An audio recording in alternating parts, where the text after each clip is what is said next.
Poursuivons avec la COP15, la 15e session de la conférence des parties de la Convention des Nations Unies sur la lutte contre la désertification se tient depuis ce 10 mai à Abidjan.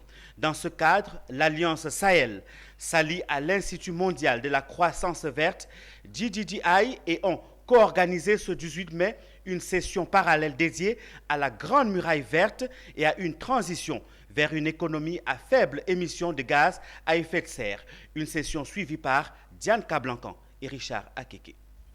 La 15e session de la conférence des parties de la Convention des Nations Unies sur la lutte contre la désertification se tient en ce moment à Abidjan. Dans ce cadre, l'Alliance Sahel s'allie à la CNULCD et à l'Institut mondial de la croissance verte et a organisé le 18 mai une session parallèle dédiée à la Grande Muraille verte et à une transition vers une économie à faible émission de carbone. L'initiative de la Grande Muraille verte, approuvée en 2007 par l'Union africaine, est mise en œuvre par l'Agence panafricaine de la Grande Muraille verte et les agences nationales dans 11 pays.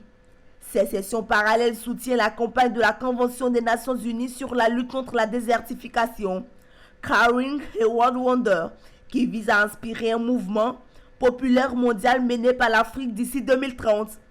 L'événement s'inscrit dans le cadre d'un dialogue renforcé entre l'Alliance Sahel et l'accélérateur à l'initiative de la Grande Muraille verte, mettant en lumière les synergies et les opportunités d'un point de vue institutionnel pour faire plus et mieux en faveur de l'environnement et des populations du Sahel. Nous avons montré que les facteurs extrêmes qu'induit le changement climatique, à savoir les inondations ou les sécheresses, réduisent en plus d'autres facteurs la production agricole.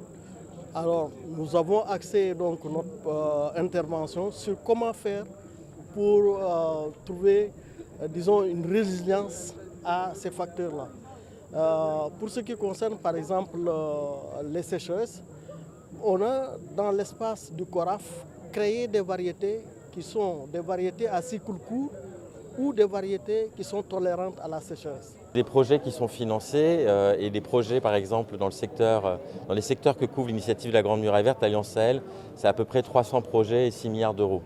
Donc vous avez beaucoup de projets de la Grande Muraille verte qui sont aussi des projets de l'Alliance Sahel financés par des membres de l'Alliance Sahel. Donc concrètement, c'est comment est-ce qu'on renforce cette connaissance commune, comment est-ce qu'on partage nos expériences, comment on fait pour accélérer la mise en œuvre de ces projets. La Grande Muraille verte est un symbole d'espoir face à l'un des grands défis de notre temps, la désertification. Lancée en 2007 par l'Union africaine, cette initiative africaine révolutionnaire vise à restaurer des paysages dégradés de l'Afrique et à transformer des millions de vies dans l'une des régions les plus pauvres du monde, le Sahel. Une fois terminé, le mur sera la plus grande structure vivante de la planète, une merveille naturelle du monde de 8000 km s'étendant sur toute la largeur du continent.